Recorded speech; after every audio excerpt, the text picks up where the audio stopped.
Bueno, hoy día quería conversarles sobre astrología tradicional y enfocarnos específicamente en un aspecto de la tradición astrológica antigua, que es el septenario. Un tema que antes era básico y una manera de entender el cielo y el cosmos de forma ordenada, aplicando ciertos conceptos que vamos a entender hoy día. Los temas que voy a tocar son bastante amplios, tengo poco tiempo, así que voy a irme un poquito rápido y les voy a pedir, eso sí, que las personas que quieran profundizar más en algunos de los conceptos que voy a mencionar, anótenlos o tómenle fotografía, porque bueno, de verdad que voy a tener que ir rápido, porque es mucha la información que quiero abarcar y el tiempo no me va a alcanzar.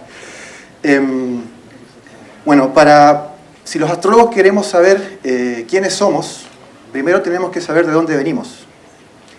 Y existe en la modernidad, desgraciadamente, un cierto desprecio por la historia y por la tradición que se debe a nuestros prejuicios culturales. Y vamos a hablar de eso, de los prejuicios. Y lo primero que yo les quiero pedir para poder hacer esta ponencia es que por un momento suspendan todos sus juicios, suspendan todo lo que creen que saben de astrología, suspendan todo lo que creen que saben de esoterismo y de qué se trata la espiritualidad. Por un momento les voy a pedir que partamos todo de cero, todo de nuevo. Porque si no hacemos eso, vamos a vernos muy complicados para entender lo que viene. Yo sé que es difícil porque estamos inmersos en esto y es como estar en medio del mar. Muchas veces el pez no se alcanza a dar cuenta que nada en el mar y se pregunta, bueno, me dicen que estoy en el océano y yo no lo veo. Por eso les pido que mantengan la mente abierta frente a lo que les voy a plantear, porque tiene ese pequeño escollo. Para los que ya saben algo de astrología, me refiero, los que están estudiando, los que ya son astrólogos profesionales. Una cosa importante de esto es que lo que estoy buscando es simplemente abrirles el apetito por la tradición. No sé si lo voy a lograr, pero al menos lo intentaré. Y lo que pretendo hacer entonces es una iniciación a la astrología tradicional y vamos a tener inevitablemente que tocar algunos temas que espero no los aburran demasiado, particularmente asuntos de carácter filosófico, asuntos de carácter histórico. Yo sé que estas palabras suenan terribles, pero créanme que no son tan terribles cuando uno se mete en la historia, en la filosofía. Se puede hacer de manera un poco más amena, lo voy a intentar dentro de lo que lo pueda lograr, y también vamos a mencionar algunas cosas relativas a la matemática y cuestiones relativas también a la astronomía, que son importantísimas. Cuando un astrólogo quiere formarse de manera tradicional, a la antigua, necesita dominar esas 4 disciplinas: filosofía, historia, matemática y astronomía. Sin eso es más difícil, pero insisto, no es tan complejo como parece, no es tan complejo. Ahora, importantísimo también decir, ¿qué buscaban los astrólogos antes de 1700? Antes de que llegara el siglo XVIII. De ahí para atrás vamos a hablar. El astrólogo buscaba sobre todo alcanzar la sabiduría. Esa era su verdadera meta. Llegar a encontrar la sabiduría divina a través del estudio sistemático del cielo. Se nos dice que la astrología antigua o tradicional es predictiva. Lo han escuchado, ¿verdad? Dicen, la astrología moderna es psicológica y la astrología antigua es predictiva. Falso. No es correcto. Les voy a explicar brevemente por qué. La astrología predictiva se puede hacer como astrología moderna. Hay muchísima gente que utiliza cuestiones totalmente modernas para hacer predicción. La astrología tradicional también tiene un fuerte componente predictivo, la parte dura y quizás la que desagrada a mucha gente de la astrología antigua, pero tiene un componente espiritual enorme, riquísimo, que es en lo que más quiero enfocarme hoy día, en la parte epistemológica y en la parte metafísica de la astrología tradicional, que es una tremenda desconocida, porque la gente está habituada a pensar en la astrología tradicional en términos de fatalismo, del destino aciago, que se viene el hado terrible, y yo no quiero que nadie, un astrólogo, venga a decirme algo así, porque realmente me va a arruinar el viaje de la vida. Prefiero vivir las cosas con más espontaneidad. Bueno, la astrología tradicional también tiene un poco de eso. En el pensamiento antiguo había una relación, sobre todo a nivel de la filosofía hermética, entre Dios, hombre y universo. Se buscaba la prisca sapientia. ¿Qué es la prisca sapientia? La antigua o venerable sabiduría. Ese era el propósito del estudio del astrólogo, encontrar la sabiduría. Lo mismo ocurría con quienes se dedicaban a las otras 2 ciencias herméticas. Hermes Trismegisto, que es un personaje mítico, que reunió, digamos, el conocimiento de un montón de sabios que trabajaban en la cuenca del Mediterráneo, pero específicamente en Alejandría, en Egipto, desarrolló en sus textos 3 tipos de ciencias. Una es la astrología, pero también está la alquimia y está la magia.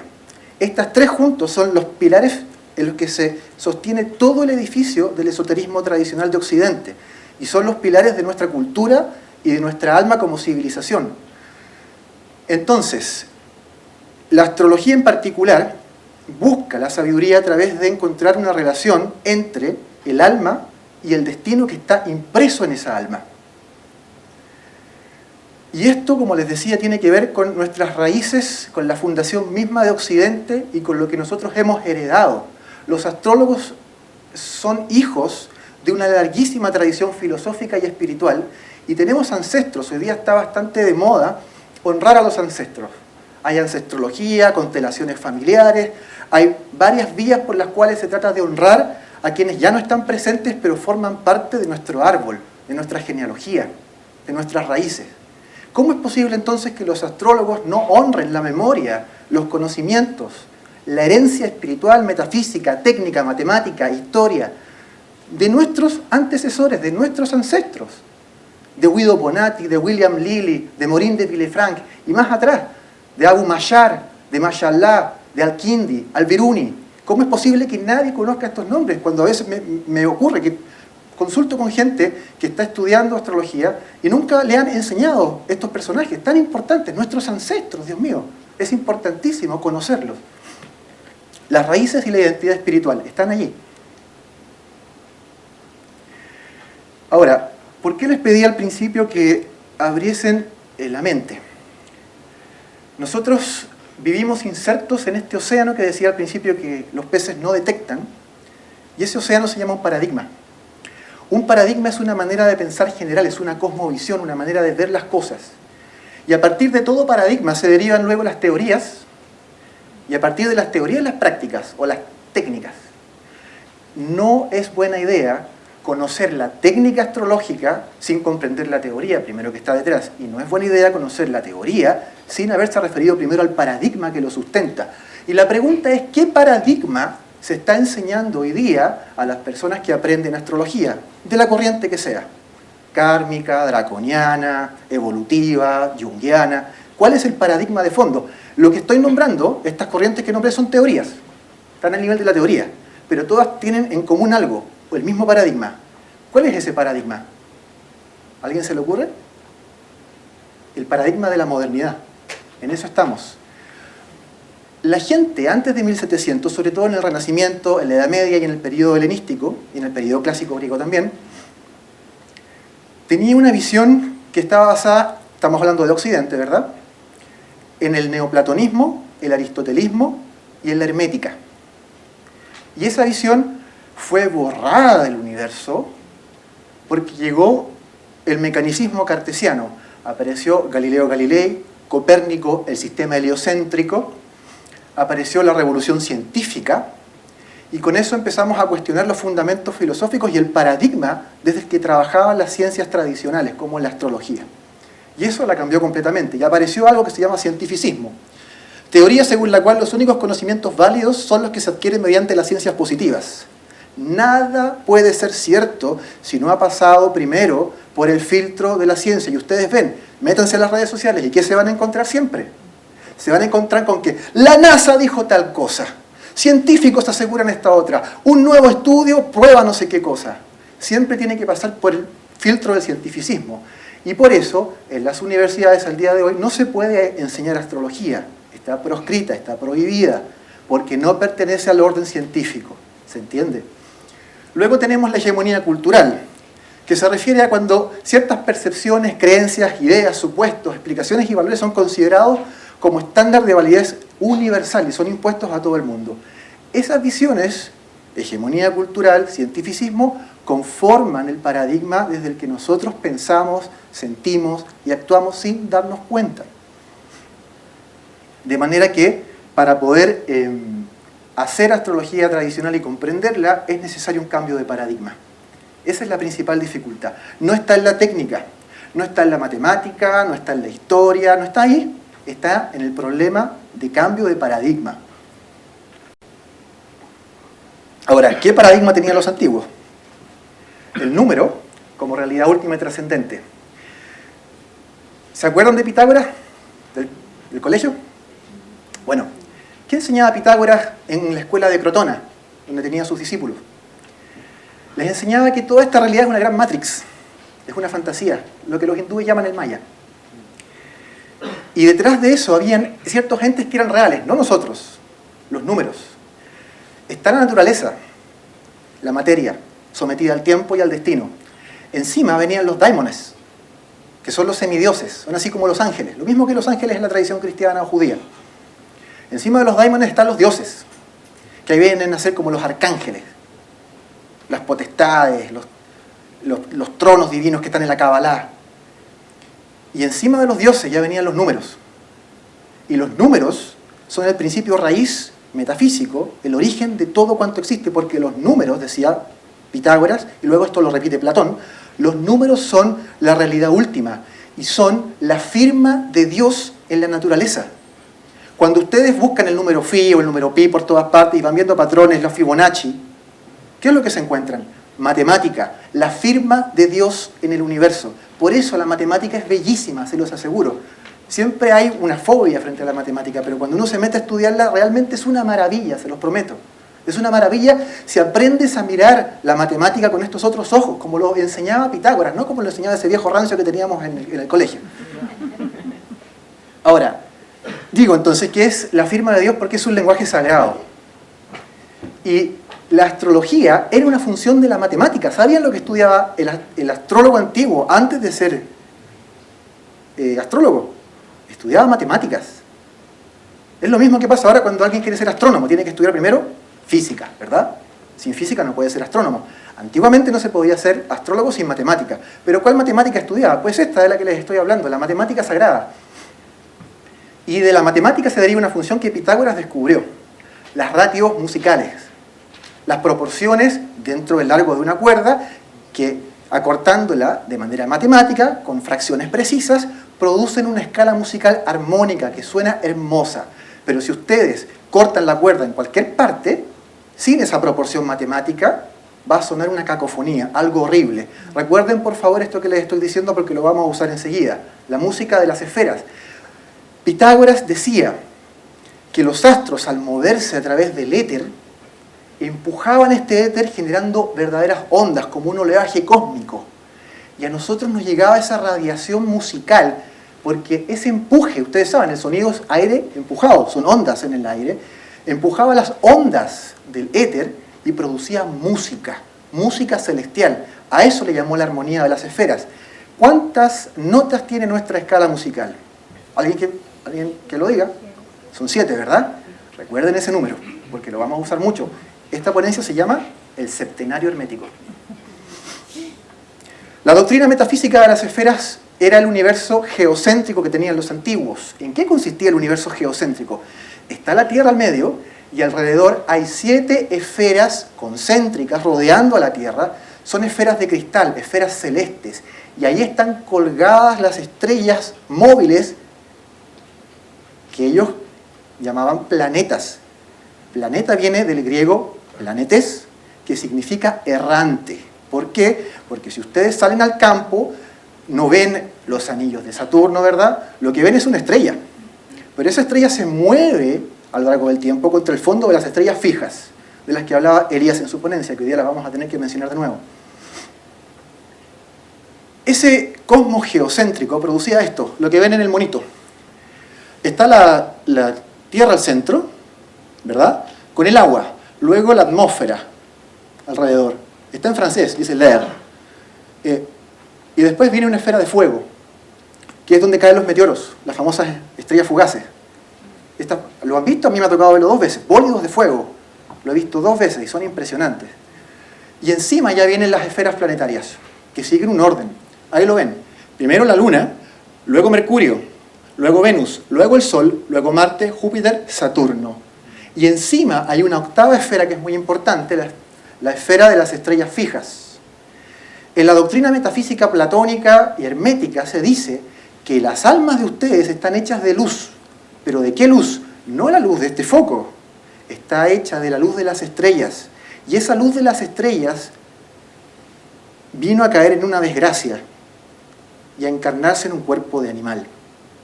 Y esa es la famosa tragedia que nos narran todos los mitos de la humanidad, partiendo por el Génesis bíblico, pero se lo pueden encontrar en la India, en Babilonia, donde ustedes lo busquen, está en África. El hombre que nace en el cielo y cae a la tierra. Y esa es su desgracia, ese es el exilio, la famosa expulsión del paraíso. Voy a tomar un poco de agua porque se me sale la boca.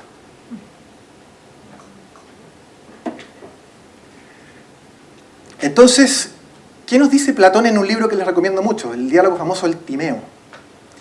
Cuando quieran estudiar astrología, háganme caso. Léanse El Timeo de Platón. Van a entender verdadera astrología en ese libro.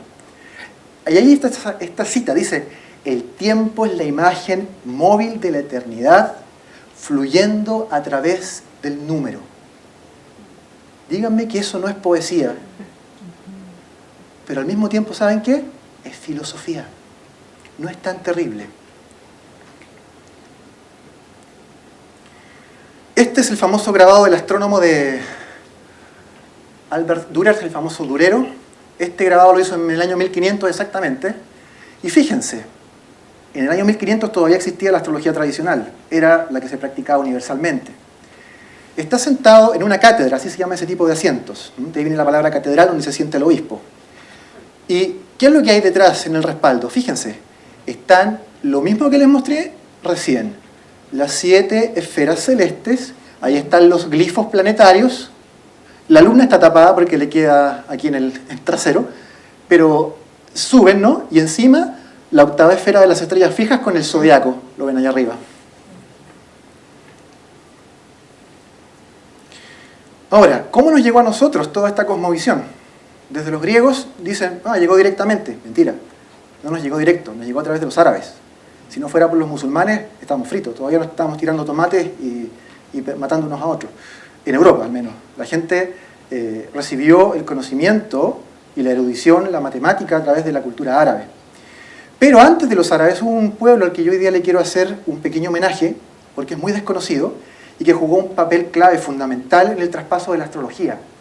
Esta gente son nuestros verdaderos ancestros, los sabeos de Harrán. ¿Habían escuchado hablar de los sabeos de Harrán? ¿Alguien que levante la mano? ¿Nadie? Los sabeos de Harrán fueron un pueblo que vivió en la ciudad de Harrán, que queda cerca de Urfa, en Turquía. Esto está en el límite, en el borde de Turquía con Siria, pero cargado a Turquía. Y esta gente vivía en este tipo de casas, todavía existen, es un lugar turístico, así como con estos techos ojivales, como colmena. Y son los últimos paganos del Medio Oriente. Llegaron a vivir hasta el siglo X. En el siglo X todavía existían paganos en Medio Oriente, pero los musulmanes los obligaron a convertirse al Islam, ya no quedan. Y ellos practicaban una religiosidad que fusionaba el politeísmo de Babilonia con una mirada filosófica griega. Y al mismo tiempo se convirtieron en enormes matemáticos, eran los mejores matemáticos de su época y los mejores astrólogos de su época, al punto de que los jalifas de Bagdad, que estaba al ladito, en el califato de Bagdad, los traían como los grandes sabios de la corte para iluminar el porvenir y mostrarle al visir y al califa qué es lo que venía. Entre los más famosos está Tabit ibn Qurra y Sabi al-Batani, son los dos que más se conocen. Ahora, ¿qué decían ellos para que los musulmanes no los mataran? Porque eran paganos, politeístas, y los musulmanes no pueden aceptar eso. Inventaron, consultando con un jurista islámico, porque el califa los amenazó, le dijo: o ustedes se convierten en una de las 3 religiones del libro, y se hacen judío, cristiano, musulmán, o yo los mato. Entonces, fueron con un jurista y el jurista les dijo: pero en el Corán existe una 4ª religión que Allah permite. ¿En serio? Sí, ¿cuál? Dígame. El sabeísmo, los sabeos. ¿Y cuáles son esos? Nadie sabe, dijo. Todos los juristas discuten y dicen: ¿cuáles son los sabeos? ¿Quiénes son los sabeos? ¿Dónde están los sabeos? Y no existen, pero el Corán los menciona, está en una de las aliyas. Y los sabeos de Harrán dijeron, bueno, no se llamaban sabeos entonces, dijeron: ahí está, pues, vamos a hacer sabeos. Y chucha, pero tenemos que tener un profeta y un libro. ¿Qué mierda hacemos? Entonces dijeron: perfecto, nosotros tenemos un gran sabio que admiramos muchísimo y estudiamos sus libros. Vamos a decir que nuestro profeta es Hermes Trismegisto y nuestro libro sagrado, el Corpus Hermeticum.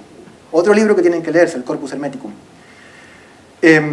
Y resultaba que justo, unos años antes, un gran filósofo y astrólogo árabe que residía en Bagdad, Al-Biruni se llamaba, fue el maestro de fue el maestro de Abu Mashar,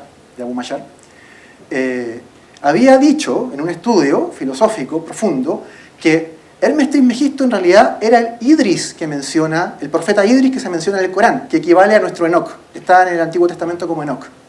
Era el mismo. Entonces los sabios dijeron, maravilloso, seguimos a este profeta que tiene una ley revelada de Dios y el corpus hermético va a ser nuestro libro sagrado. Y con eso se salvaron. Por un tiempo, porque después ya no les aguantaron más y los obligaron a convertirse al Islam. Pero esta gente nos transmitió una cosa que se llama astroteología. Las religiones monoteístas dicen, no, eso es idolatría. Son idólatras de las estrellas. Podríamos decir que sí, que eran un poco idólatras de las estrellas en realidad. ¿Por qué no decirlo? Hoy día está de moda el tema astroteológico. ¿Han visto Zeitgeist? Bueno, pero la astroteología realmente no es eso. La astroteología era lo que hacía esta gente.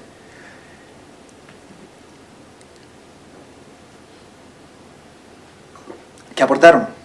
Los sabeos reducen el mito religioso, todos los mitos religiosos de los paganos, al lenguaje astronómico. Todos los mitos están en las constelaciones del cielo. Ayer, ¿se acuerdan cuando fue el acto, los que estuvieron, el acto de sorpresa? Cuando relataron la mitología homérica y de Hesíodo. Bueno, los mitos en el cielo, ¿cierto? De ahí vienen. ¿De dónde viene Venus? ¿De dónde viene Marte? ¿De dónde viene Júpiter? Son los dioses romanos. Pero también hicieron algo maravilloso. Crearon una astroteología, como generando una religiosidad universal por medio de esta reducción del mito religioso a la astronomía, evitando el culto que era muy corriente en esa época en Medio Oriente a las piedras, al río, a la montaña local, que hacía que la gente se peleara y se matara a las tribus. Porque ellos adoraban a otra piedra, yo quiero esta piedra. Era un desastre. Entonces los sabeos instituyeron en ese sector esta idea de que hay una sola religiosidad y está en el cielo. Hay un solo Dios y es el mismo para todos. Y ellos entonces tenían un nivel de tolerancia, de amplitud y capacidad de incorporación de otras mitologías enorme. Ahora, la astrología que ellos nos legaron es la astrología tradicional, desde luego. A eso aportaron. Pero ya entrando en la época medieval, con el cristianismo en particular y con el islam también, se produce un conflicto entre dos vertientes o miradas de la astrología, la judiciaria y la astrología natural. La astrología natural es aquella que tiene que ver con el cuerpo, la salud, con las tempestades, con las mareas, con el clima, fenómenos naturales, la enfermedad. Entonces, en ese tiempo era vista por los clérigos cristianos y musulmanes como una ciencia que no era contraria a los principios y dogmas de la religión, porque era como la meteorología de hoy día, básicamente. Así que estaba muy bien que predijeran esas cosas. O que el médico, en la antigüedad todos los médicos eran astrólogos, porque no tenían escáner, ¿verdad? No tenían resonancia nuclear magnética, pero ¿qué tenían? Tenían cartas natales y tenían cartas horarias, tenían decumbitura. Con eso diagnosticaban y encontraban remedios. Entonces, eso era permitido. Pero luego estaba la astrología judiciaria, la que me encanta, que es predictiva, que dice qué va a pasar, que nos dice qué va a pasar en el futuro. Y esa no le gustaba a la iglesia, esa no le gustaba al califato, porque planteaba una idea determinista, aparentemente, determinista. Y decían, pero ¿cómo? Si Dios le garantizó a Adán y Eva el libre albedrío para escoger entre el bien y el mal, y tú me dices que está todo predestinado. Eso no es aceptable. Y hubo una gran batalla entre paganos y los padres de la iglesia por este tema. Y finalmente se impuso la idea del libre albedrío, que es profundamente cristiana, aunque ustedes no lo crean. La idea de que somos libres es profundamente judeocristiana, mientras que la idea del determinismo y del destino es profundamente pagana. Y yo veo mucha gente que se siente pagana pero cree en el libre albedrío, es muy raro.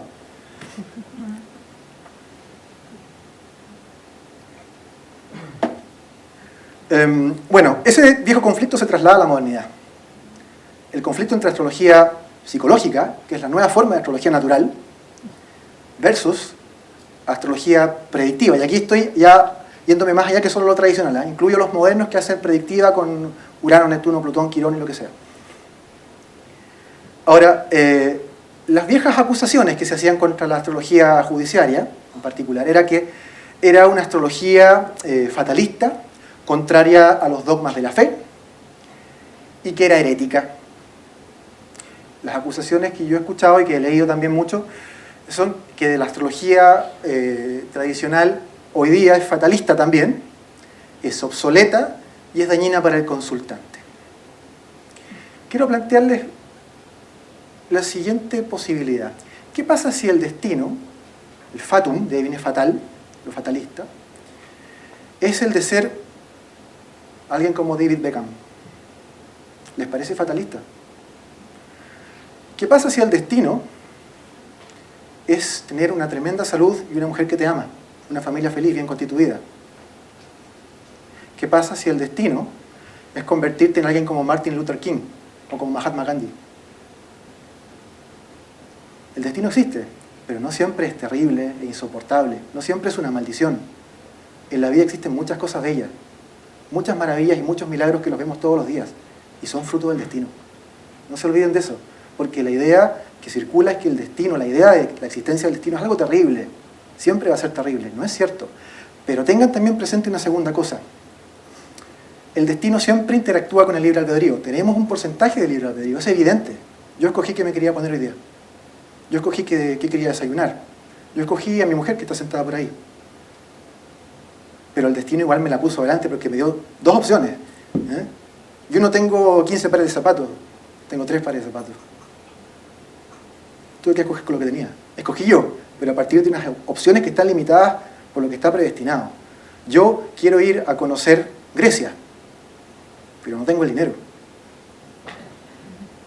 ¿Entienden? Voy a tener que trabajar para juntarlo y partir.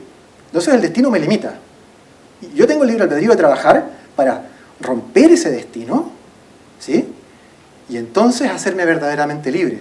La gente cree que es libre, pero en realidad muchas de esas opciones están condicionadas por aprendizajes infantiles, por marcas familiares, por presiones sociales, por el ambiente cultural, por el barrio que te tocó. Les quiero leer una cita sobre este tema.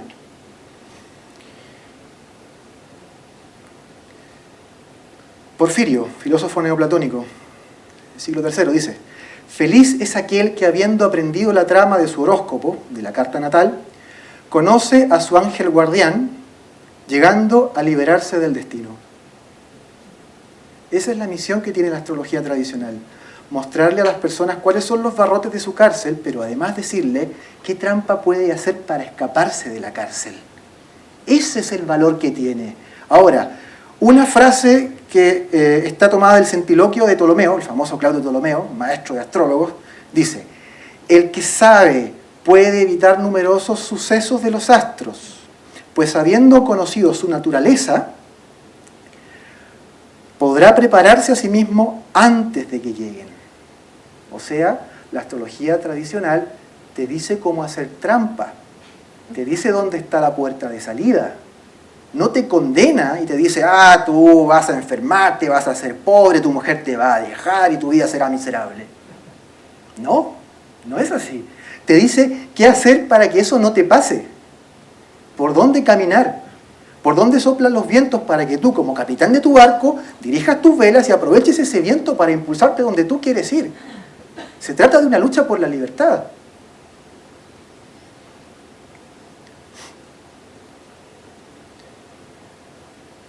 Ahora, antiguamente había una frase que a mí me gusta mucho, es anónima, es una cita medieval, dice: Astra regunt homines sapiens dominabitur astris et poterit notis cautius esse malis. Significa, los astros rigen a los hombres, pero el sabio domina las estrellas y puede tener cuidado con sus males.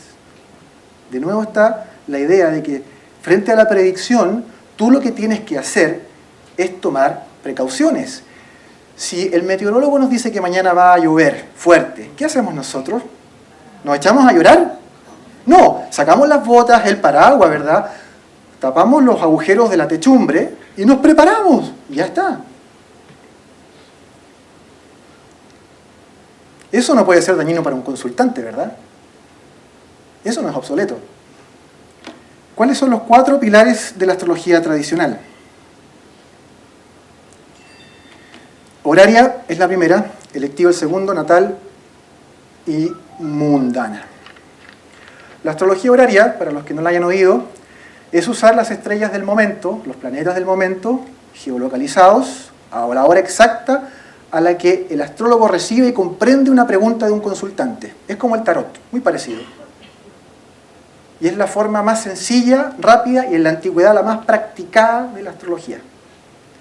Sobre eso viene la electiva, que es hacer trampa, buscar los momentos en el futuro en donde se van a dar ciertas disposiciones astrológicas y esas potencias nos van a ayudar para alcanzar un objetivo o realizar algo con éxito. Abrir un negocio, casarse, firmar ante el registro civil, enviar un correo importante, solicitar un ascenso, en fin, hacer trampa. Y funciona con las mismas reglas de la astrología horaria, pero al revés. Porque uno busca en el futuro una fecha, un lugar y una hora en donde se darían condiciones astrológicas tan favorables que si nos preguntara esa misma persona, ¿voy a encontrar trabajo? De seguro que sí. Entonces usa esa fecha para ir a buscar trabajo. Luego está la natal, que esa sí la conocen, solamente que funciona con reglas muy distintas en la astrología tradicional. De hecho, una de esas reglas importantes es que hay 7 planetas. ¿Hasta qué hora tengo?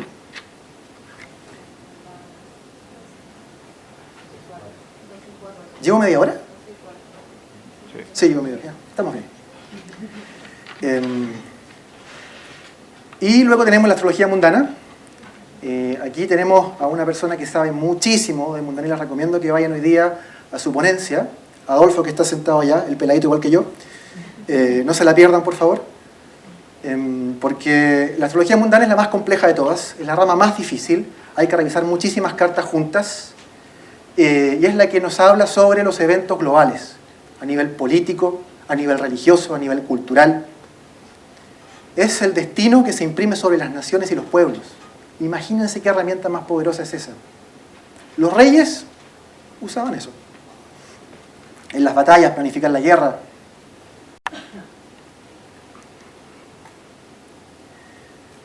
Ahora, divergencias entre astrología moderna y tradicional. Bueno, como les estaba diciendo antes, la astrología tradicional tiene una relevancia, le da mucha más preponderancia a la matemática y a la astronomía, a la observación directa. Elias Mullins, que está sentado allá, en su ponencia hizo mucho hincapié en eso. También posee entonces una relación observacional con el firmamento. Es muy importante que un astrólogo pueda salir al campo de noche y al menos nombrar las estrellas o reconocer las constelaciones. No podemos siempre ser astrólogos de computadora. Tenemos que tener una relación real, un vínculo, incluso a nivel afectivo con el cielo, con el famoso territorio del que hablaba también Elías. No podemos estar siempre mirando el mapa y no conocer el territorio, que está ahí arriba, el territorio celeste. Pero además tiene, la astrología tradicional digo, una doctrina metafísica más que psicológica. Se los voy a demostrar. De nuevo, última cita, les prometo que no hay más. Sí, yo sé que esto da un poco de lata, pero tengo que hacerlo, porque de verdad que es para que me crean, ¿eh? Plutarco, vivió entre el siglo I y el II. Era un místico neopitagórico, fue sumo sacerdote en el templo de Delfos, imagínense lo importante que era para el mundo griego, interpretaba la pitonisa, y escribió lo siguiente sobre la doctrina metafísica de las esferas que recién veíamos, y sobre el alma, la misión del alma. Antes de leerlo, ¿cuál es el mayor destino que tenemos todos? La muerte. Todos estamos destinados a morir. ¿Quién se va a escapar de eso? Nadie. Hay algunas partes del destino que son inevitables, la muerte es una. Pero hay otra, que es inevitable, y que es la más maravillosa que tiene el destino. Retornar al Creador. Retornar al Creador. No hay ninguna otra cosa más importante y está predestinada. Las almas tienen que volver, después de su caída, al lugar de origen, a la luz celeste de la que está hecha el alma. Eso es el destino, Dios mío, no es otra cosa. Leo a Plutarco. La luna es la morada de los hombres después de la muerte, donde llevan una vida que no es divina ni bienaventurada, pero está exenta de preocupaciones hasta su segunda muerte, ya que el hombre debe morir 2 veces. El hombre es un ser compuesto, pero no solo de 2 partes, cuerpo y alma, sino de 3, cuerpo, alma y espíritu. Es tan erróneo considerar al espíritu una parte del alma como creer que el alma forma parte del cuerpo. Tan superior es el espíritu sobre el alma como es el alma sobre el cuerpo. 3 elementos constitutivos conforman al ser humano. La tierra suministra el cuerpo, la luna el alma, el sol el espíritu, y ello en armonía con lo que acontece en la naturaleza, donde la luna recibe la luz del sol. Cuando el hombre muere, empieza por dejar su cuerpo a la tierra, pero persiste el lazo entre el alma y el espíritu. La separación entre cuerpo y alma se efectúa rápida y violentamente, pero entre el alma y el espíritu se produce lentamente. Esa es la segunda muerte. Cuando esta alma fallece, tiene que atravesar las 7 esferas hacia arriba para retornar a la octava, la de las estrellas fijas, y morar junto a los dioses y contemplar desde allí lo que está encima de la octava esfera, que son los números que reciben en la mente de Dios. Esa era la doctrina espiritual y metafísica de la astrología en la antigüedad. Como pueden ver, no es psicología, no es inconsciente colectivo, no es desarrollo personal, es algo mucho más, disculpen la palabra que voy a usar, mucho más profundo.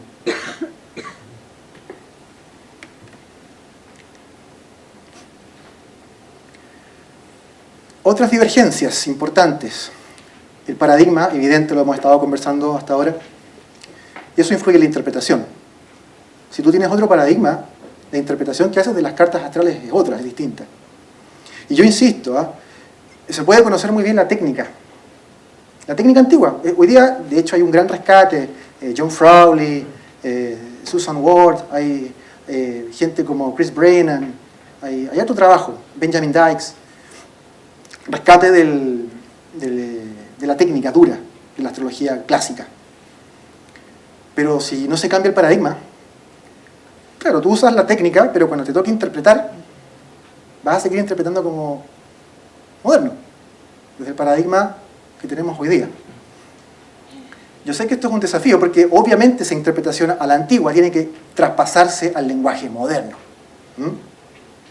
No, si me dice, digamos, no sé, supongamos que tengo una conjunción del ascendente con Sirio, una estrella fija, Sirio. De hecho, la más brillante del cielo. ¿Y qué dice Sirio? Nos dice que mordedura de perros, muerte por mordedura de perros. Lo más probable es que yo no me voy a morir porque me muerda un perro. Puede que me muerda, en efecto, pero hay antibióticos, ¿sí? Entonces tengo que adaptar la interpretación al tiempo actual, desde luego, a las realidades de hoy. Entonces, puede ser que me muerda un perro, pero claramente no me voy a morir de eso, ¿sí?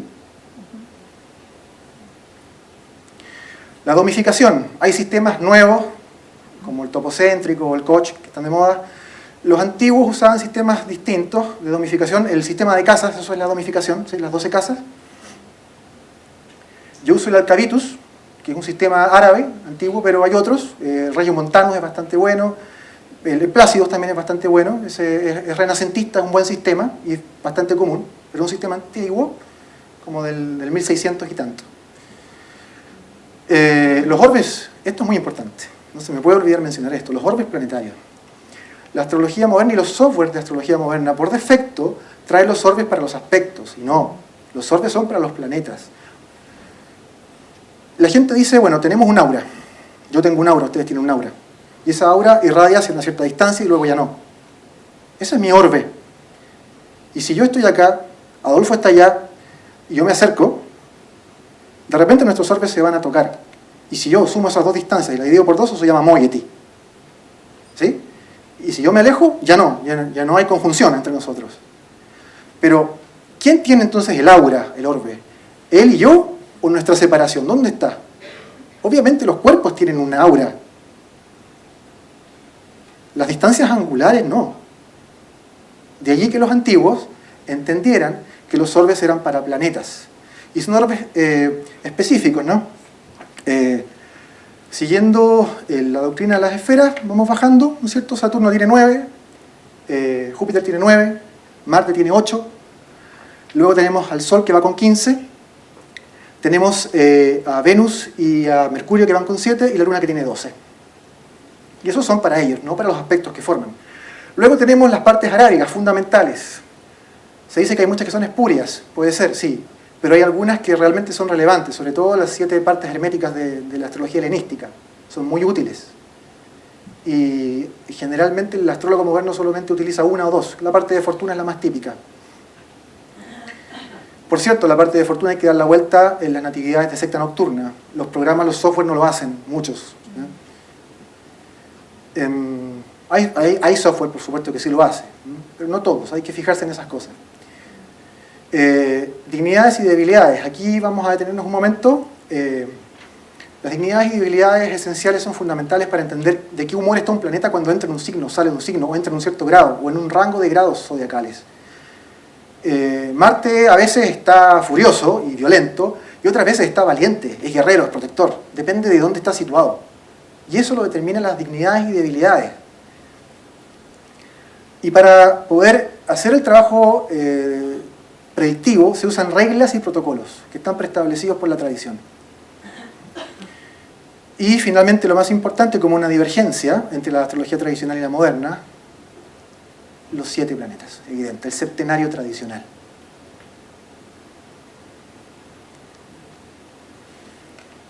Esto que están viendo en pantalla es una tabla de dignidades esenciales, dignidades y debilidades. Con esta tablita, la misma que está acá, trabaja un astrólogo tradicional. Sin esto no puede hacer nada. Pueden descargarse estas tablas, están en todas partes en internet, y aprender cómo funcionan, no es tan complicado. Y el software se puede programar para que funcione de acuerdo a los protocolos de astrología tradicional, no hay problema. Pero es importantísimo considerar esto, porque los cambios de humor en las personas son fundamentales. Yo cuando me levanté con el pie izquierdo soy otro, ¿cierto? Entonces las dignidades son lo mismo, es con qué pata se levantó hoy día el planeta, de qué humor anda, con qué predisposición, cómo se relaciona con los otros, cuando entran aspectos. Los aspectos que usamos los astrólogos tradicionales, por cierto, son los tolemaicos, ¿no es cierto? No usamos ningún aspecto kepleriano, moderno. Y los aspectos, bueno, tienen variedades, pueden ser diestros o siniestros, según si van en el sentido de los signos zodiacales o en contra, cuando se van perfeccionando. Pueden ser, obviamente, partiles o pláticos, según si están en el mismo grado o en grados distintos. Y pueden ser aplicativos o separativos, muy importante en la astrología horaria eso. O sea, si se están perfeccionando o ya fueron perfectos y ahora se disuelven. Aspectos que se están disolviendo, los separativos es algo que ya pasó y ya no va a pasar en el futuro, digamos. Ya fue. Entonces ya no nos sirve para predecir.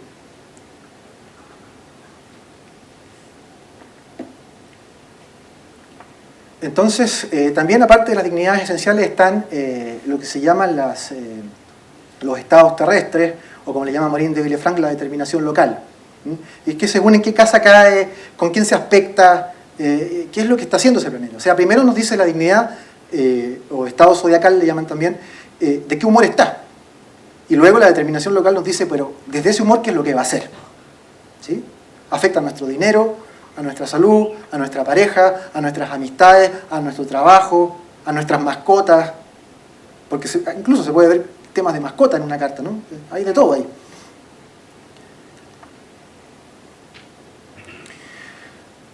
Y ahora entramos ya de lleno en el núcleo de esta presentación, que es el septenario mismo. Ustedes saben ya, hay 7 planetas, porque son las 7 estrellas que se pueden ver, cuando estas estrellas móviles, ¿no? Planetes errantes, se pueden ver en el cielo. Urano, Neptuno y Plutón no se pueden ver. Tienes que tener un poderoso telescopio para poder enfocarlo. Pero junto con 7 planetas, obviamente están los 7 cielos, que se ven ahí también en la ilustración. Están importantísimos las 7 notas musicales.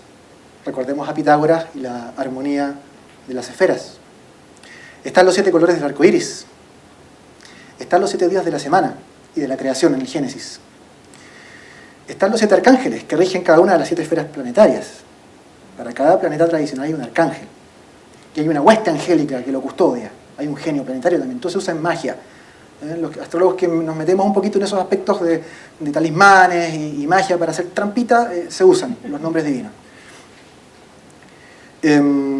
Están también los 7 metales de la alquimia, los 7 metales de la alquimia, los 7 sacramentos de la iglesia, están los 7 mares, están los 7 sabios de la antigua Grecia, y así, podríamos seguir todo el día, pero con esto basta. El septenario está por todas partes. Es una estructura cultural y al mismo tiempo una estructura natural. Ahora, en lo que respecta a los 7 planetas,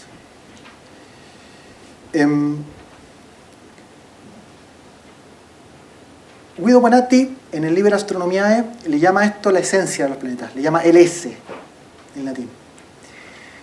Y hay unas descripciones larguísimas del esse, de la esencia de cada planeta, que son imposibles de memorizar, porque son extensas, son páginas y páginas y páginas de todo lo que es capaz, de todo lo que rige, o de todas las correspondencias, si prefieren, que le corresponde a cada uno de los 7.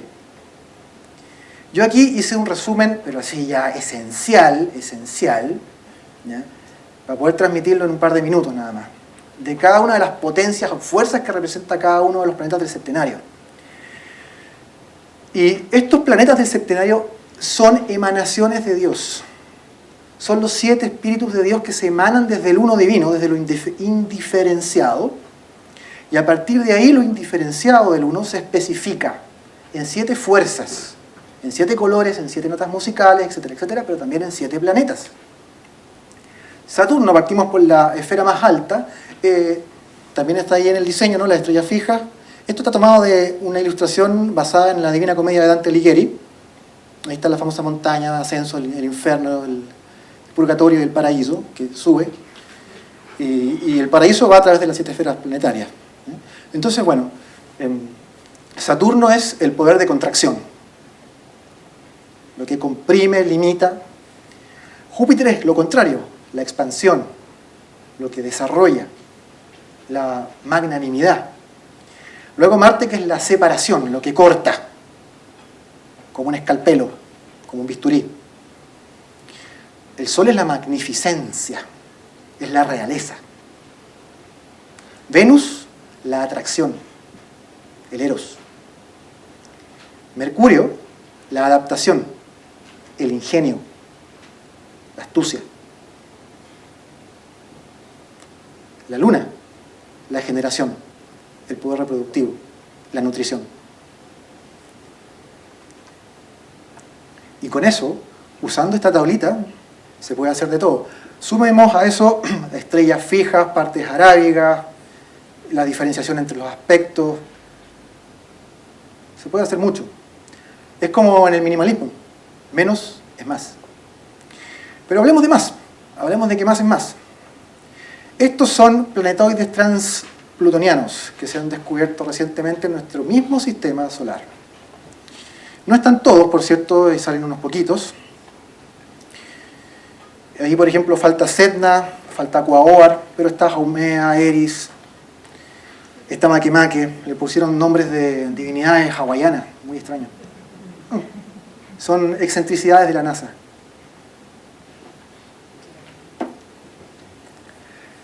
Estos planetas, bueno, ¿cuándo los vamos a meter a las regencias zodiacales? ¿Alguien se anima? ¿A quién se lo asignamos? ¿A Géminis? ¿A Libra? ¿Se lo metemos a Capricornio? ¿Qué es lo que genera eso en la música de las esferas? Tenemos, insisto, un universo maravilloso, con 7 notas que empujan el éter, con una luz que forma nuestra alma, con una armonía, una belleza, con una perfección que es para llorar, con una poesía magnífica, y que es nuestra herencia cultural, es de donde venimos nosotros. ¿Qué hacemos con esto? Bueno, la astrología tradicional no usaba, obviamente, a Urano, Neptuno, Plutón, ni a Quirón. Yo no lo uso, jamás. Dicen que soy talibán fundamentalista. A lo mejor lo soy. Y aquí están los domicilios, las regencias. Vean ustedes qué perfección de maravilla, la simetría, la armonía, la belleza. Sol y luna, padre y madre arriba. Y a los costados como en un espejo.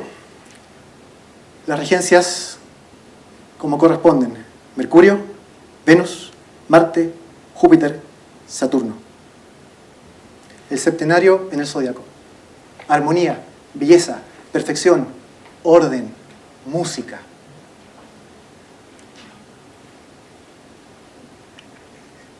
Conceptos fundamentales. Diferenciar, ya ahora nos metemos en una parte un poquito más técnica, no tan filosófica. Delineación. Diferenciarlo de predicción. Esto es sobre todo válido para la astrología natal y en parte para la mundana. Primero, el astrólogo mira un radix, mira una figura natal y hace una delineación. Dice qué va a pasar. ¿Qué le va a pasar a esta persona? ¿Qué le trae el destino? Y bueno, por supuesto, cómo se lo puede arreglar, qué puede hacer al respecto, ¿no? Pero eso es delineación. Después viene una segunda etapa que es más compleja, donde la técnica matemática es más exquisita. Por suerte tenemos los ordenadores, que eso es una cosa que yo le agradezco mucho a la modernidad. Yo, la primera carta astral que hice, tenía 13 años, la hice con una efeméride y una tabla de casa, a mano, horrible. Se demora como 1 hora, ¿no? Me espanto. Esto es una maravilla, yo se lo agradezco. Yo no digo que la modernidad sea entera mala, ¿eh? Sí, me declaro antimoderno, de frontón, en muchos aspectos, igual que mi amigo Jorge que está ahí. Si quieren insultar a alguien, también pueden agarrarlo a él. Pero hay cosas de la modernidad que son maravillosas, como esta. Miren una carta, levantar una figura astral así, no, maravilloso. Pero bueno, eso queda en la etapa de delineación. ¿Qué va a pasar? ¿Qué le va a pasar a esta persona? Después viene la predicción, que es decir, ¿cuándo? ¿Cuándo? Sincronizar los cronocrátores, sincronizar los significadores y los promisores para decir cuándo llega la fecha en que eso que dijimos que iba a pasar, va a pasar. El tarot no puede hacer eso. Las runas no pueden hacer eso. ¿Cierto? La borra de café no puede hacer eso. Las conchitas no pueden hacer eso. La astrología sí. Porque es un reloj cósmico. Te dice cuándo. Las estrellas no necesariamente son la causa, por cierto. Yo no soy muy aristotélico en eso. Eso de los rayos estelares, de Alquinde, yo no me lo trago mucho. Sí pienso que el reloj marca la hora, pero el tiempo no lo produce el reloj. Los astros marcan el destino, pero no lo producen.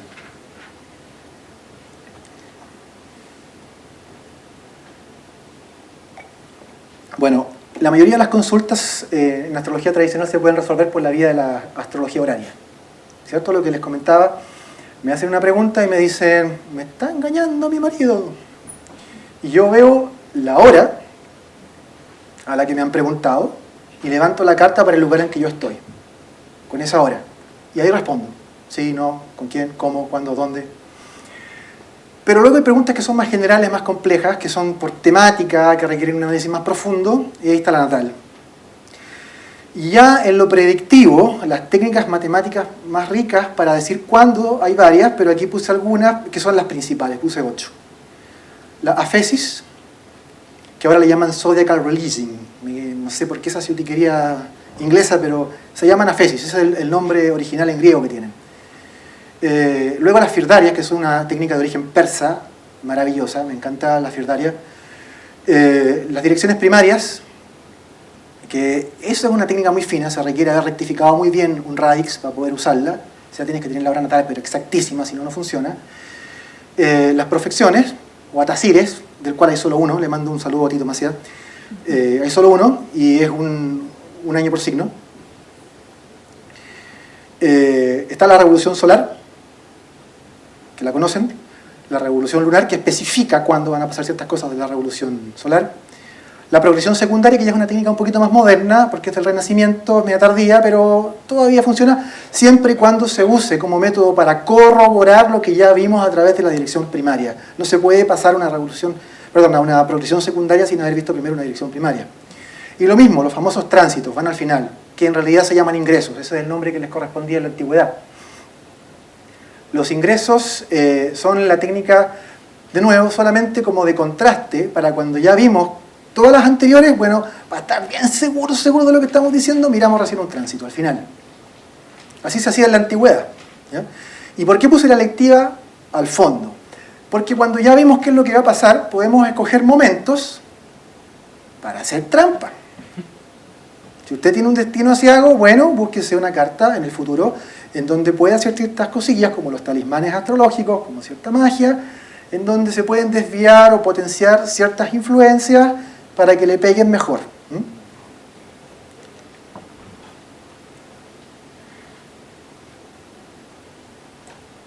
Y con esto ya voy cerrando.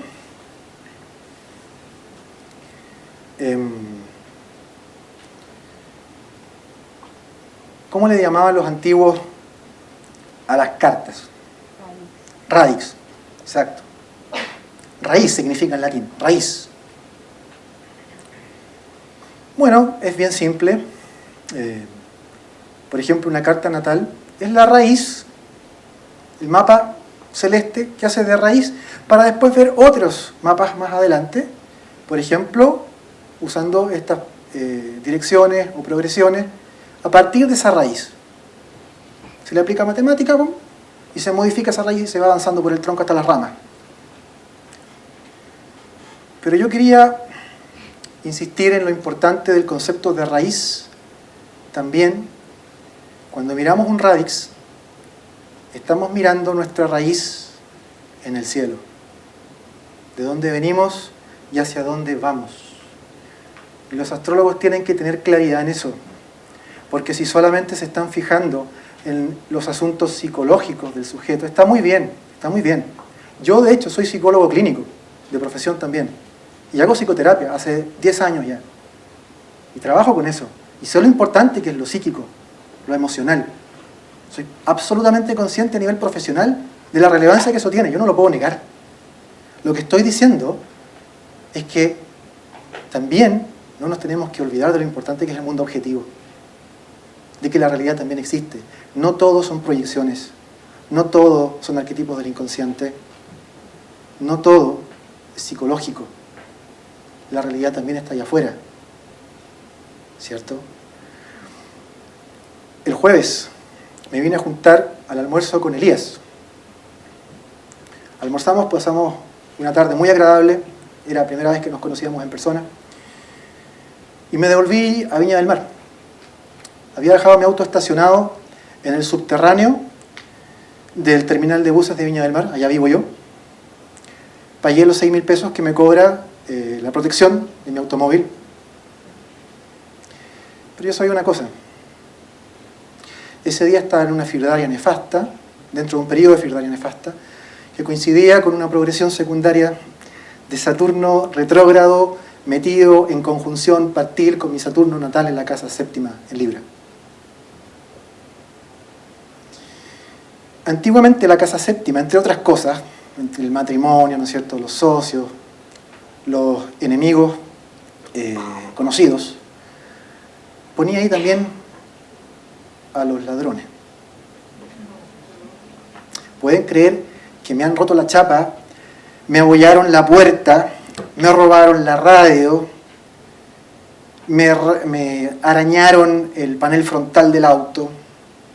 Y mi día feliz, después de estar conversando con Elías, que me regaló de hecho un mazo de símbolo, que yo le agradezco mucho, no lo tenía. Y yo venía con mi mazo feliz, y vengo caminando y me encuentro con esta cosa. Llegó Saturno. Eso es psicológico, me lo inventé yo. Es una proyección de mi inconsciente. Es un arquetipo que yo convoqué. O realmente me hicieron mierda el auto.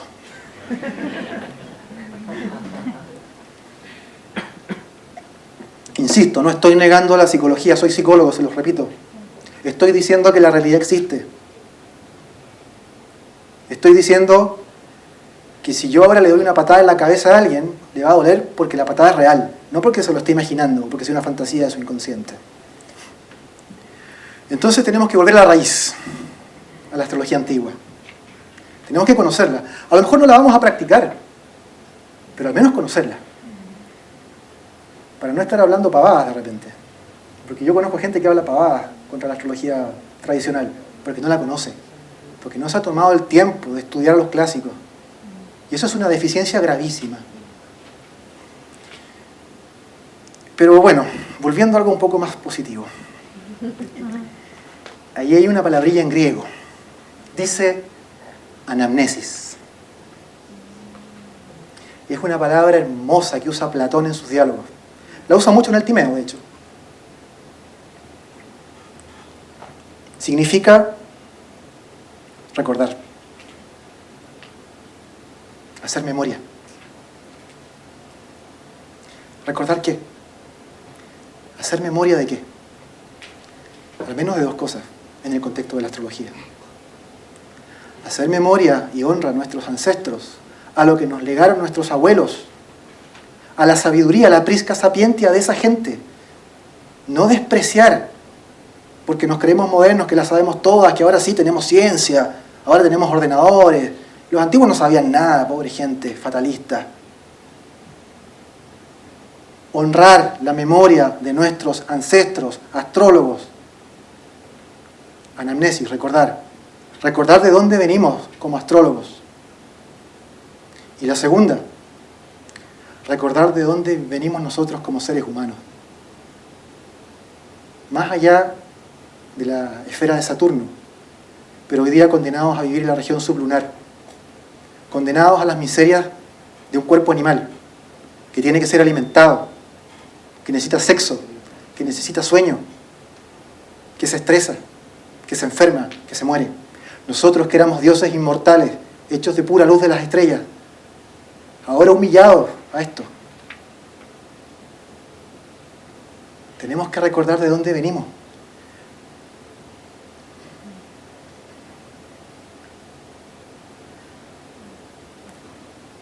Si no recordamos,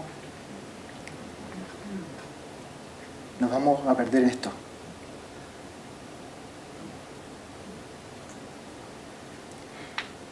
Mi ascendente Piscis me está haciendo mierda este momento.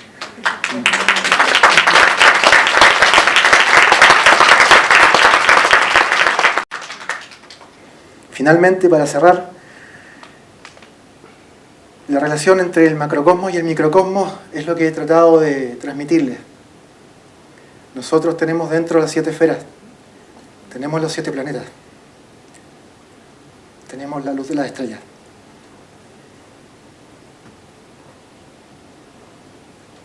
Dios, hombre, universo. Muchas gracias.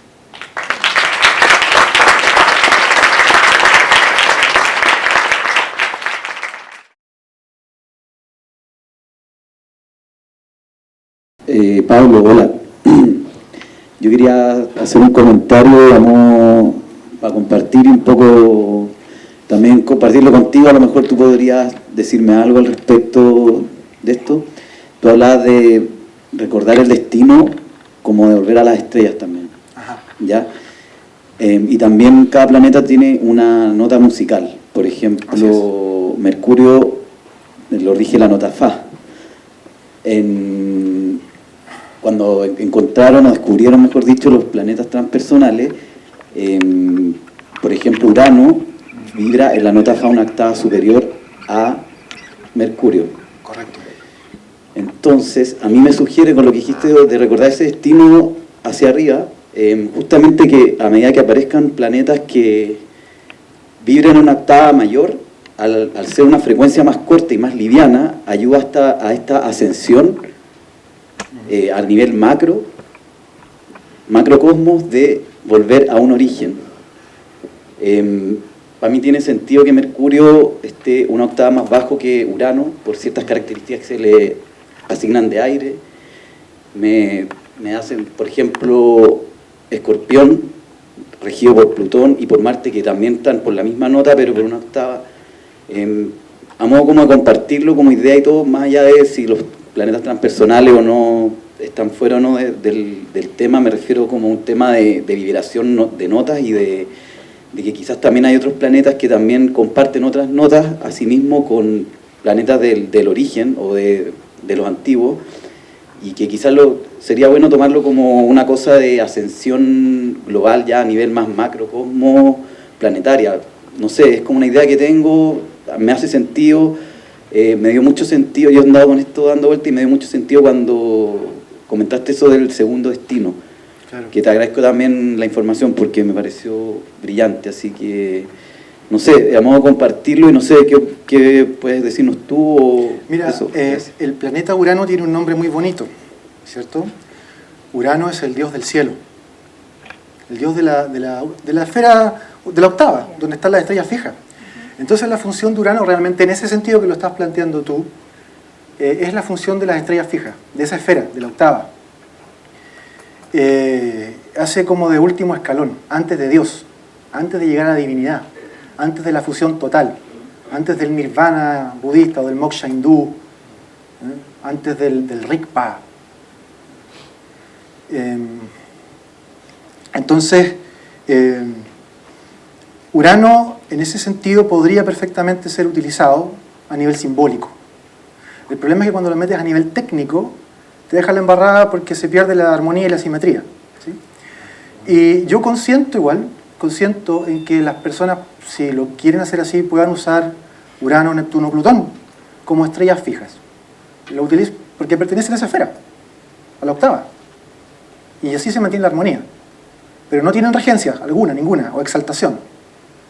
Ni menos triplicidad jamás la han tenido, términos de canato. Pero bueno, o sea, habría que asignarles un orbe pequeño, un orbe de 1 grado, digo yo. Si quieren le pueden poner más, yo no le pondría más. Yo no los uso, insisto, pero sí entiendo que puedan ser utilizados así, sobre todo por conjunción, con un orbe pequeñito. Porque brillan, no brillen, entonces el orbe tiene que ser pequeño. No podemos darle un orbe de 3 grados. Y a nivel simbólico y a nivel técnico, me parece bien que se los considere así, digamos, como significadores generales de ciertas ideas de orden espiritual. Pero de verdad estoy siendo súper complaciente al responder de esta forma, lo reconozco. No quiero caer en un dogmatismo talibán, si bien yo tiendo a ser súper rigorista en ese sentido, y soy un gran defensor del cosmos platónico y hermético, porque cuando nos robaron eso, nos robaron el alma. Cuando nos robaron eso, nos robaron el camino espiritual y nos empezaron a vender una versión light, nos empezaron a vender libros de autoayuda, New Age, nos empezaron a vender programas de una semana para certificarse como chamanólogo experiencial multimístico. Nos robaron mucho. Un astrólogo tiene que saber filosofía. Un astrólogo tiene que saber historia, tiene que saber matemática y tiene que saber astronomía. Porque si no, te venden gato por liebre. Hay que decirlo. Entonces, está bien, yo en ese sentido soy diplomático, respetuoso, pero puta que defiendo a un abrazo partido lo que nos robaron. Ahí sí que sí me pongo león.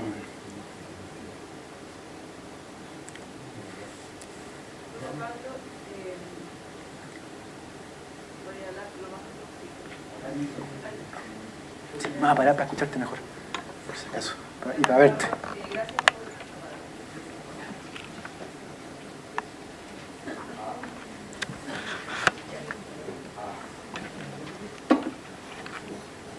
Bueno, agradecerte por tu ponencia y la pregunta es súper técnica. Yo también soy de hace poco volví a Quilpué y quería saber cómo mantener como un contacto, porque mi maestro está acá, pero yo me allá, entonces ahora como solita.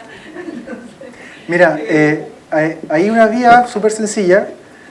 Métete a mi página web, ¿Ya? que es www.astrologiatradicional.com, y ahí están mis datos de contacto, está mi celular incluso. Mi mujer me reta, ¿cómo ponía el celular en internet? Ya no me lo dice, me lo dijo alguna vez. Perdón, ¿puedes repetir la página? Porque... Sí, www.astrologiatradicional.com. Muchas gracias. Y ahí están mis datos. Me puedes agregar a Facebook también, con nombre y apellido. Tengo una fanpage en Facebook también. Hay varias maneras de contactarse conmigo. Es fácil. Hola. Bueno, yo también quería súper agradecer como tu ponencia y de hecho como la seriedad como tan como académica y como pro de tu presentación.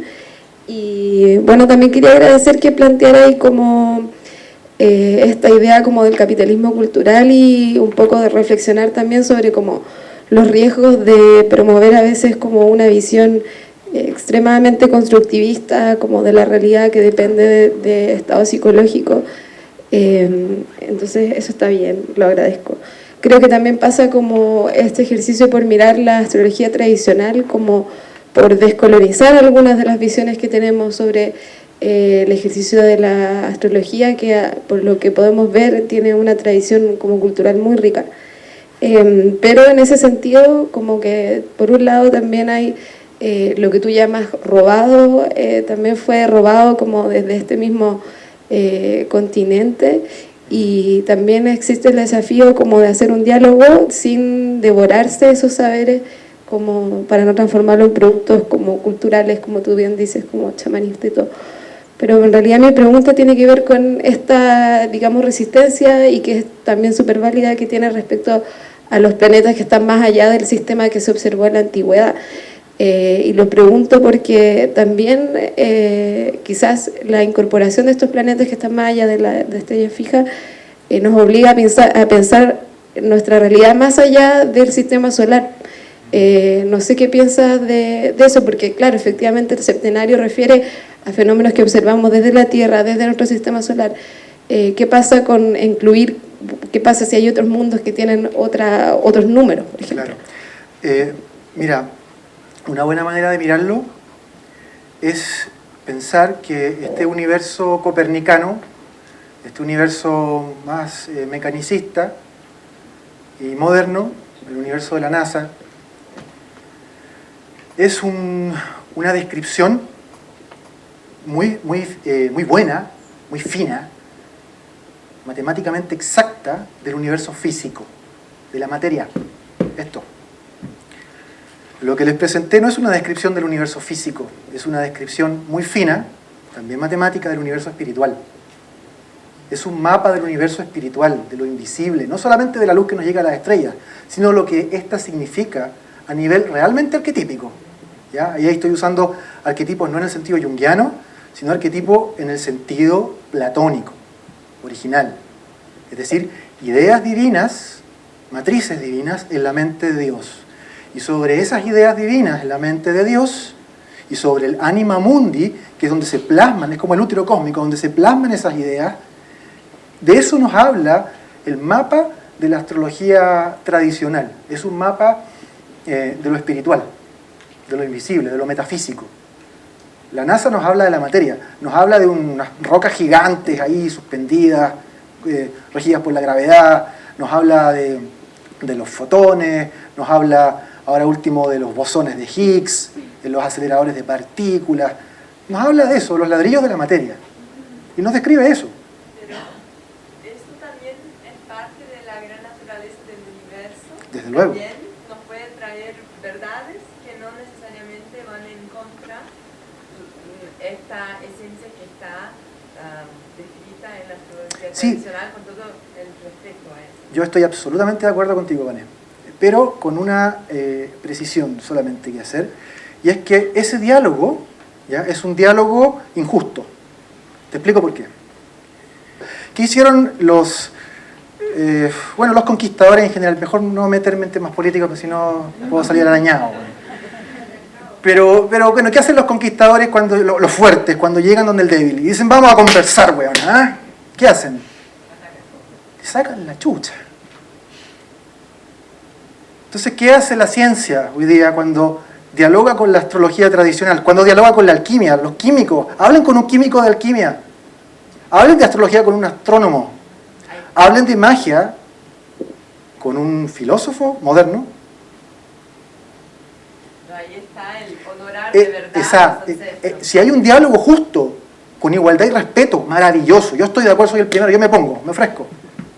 Pero si me vas a decir lo que está pasando en la realidad es que vienen los físicos cuánticos, vienen los astrónomos, vienen los biólogos, como Richard Dawkins. ¿Han escuchado a Dawkins?